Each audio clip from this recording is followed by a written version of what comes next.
Hi, everybody out there. My name is Nick Brodnicki, And I'm Avery Dukes. and we are from the Oregon and Southwest Washington team for the American Heart Association. Today, we want to talk to you about chronic conditions and specifically chronic disease, focusing on the craft workers in our community. Now, Avery, if we're going to talk about chronic disease, I think we need to level set with a definition. What do we mean when we say chronic disease? So, the American Heart Association defines chronic disease as a condition that develops over time and may take a long time to treat. This is about the same definition as the CDC, who talks about conditions that last 1 year or more and often require ongoing medical attention or limit activities of daily living. And what's wild here is that about 60% of adults and 80% of Americans 65 or older have at least one chronic condition. Okay, that's a lot, and that's a really good level set. We need to get some of the positive pieces on applying ourselves to this chronic disease issue. But first, what diseases specifically do we end up talking about here?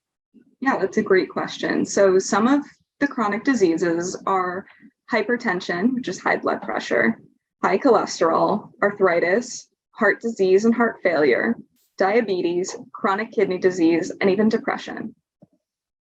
Okay, I'm guessing that's a short list too of those chronic diseases. If we talk about the mitigation, right, that positive side of how do we manage either not getting chronic diseases or manage having them, what are people doing? Well, it's really important for folks to monitor their blood pressure, since blood pressure can directly impact our heart health, our cholesterol, and our likelihood of experiencing a stroke. But outside of the doctor's office, we can all work on keeping our blood pressure levels normal by eating healthy, which is adding fruits and veggies to our diets, and moving our bodies more, whether that's inside or outside of the house.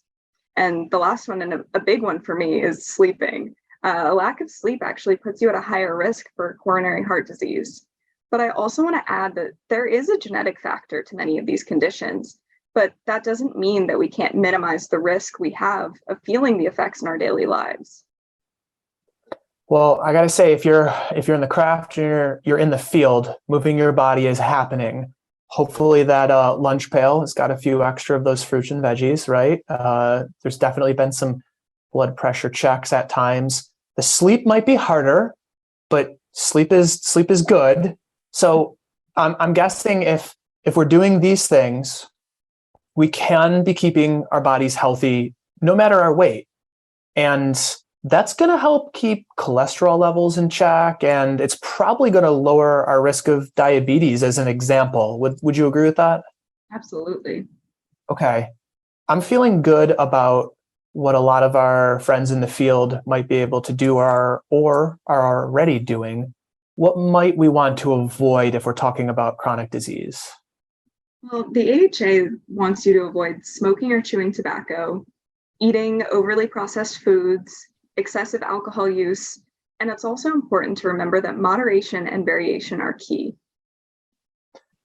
That's a really good reminder on the moderation and variation. Cold turkey might not be your thing, but if you can find the ways within your community, your friend group, your work group to approach this, I think there's a lot of positivity there. So speaking of positivity, if we all walk away, Avery, with your biggest tip about working in the trade and trying to navigate chronic disease, what would you say? I think it's important for folks to remember that days are long and your work is hard. You're already doing so much right, but tiny changes and continual improvement will make such a difference in helping you avoid or hold off needing to directly deal with chronic illness in your life. You can definitely manage all of this. It's a really good takeaway. There's that positivity piece there, right? There might be some folks out there that tell us all the things that we're doing wrong, but what I'm hearing from you is the Heart Association really wants to focus in on all the things you're already doing right, and then maybe we can work on a few of the things that we should scale back on. Is that right? Definitely. Okay. Well, I appreciate that, Avery, and we appreciate everybody tuning into this quick episode focused on chronic disease. If you're looking for more information, you can check out Oregon and Southwest Washington's Hard Hats Hub online. You can search that on your web browser and speak with your leadership. Ask them for more resources and opportunities for training, and keep up the good work.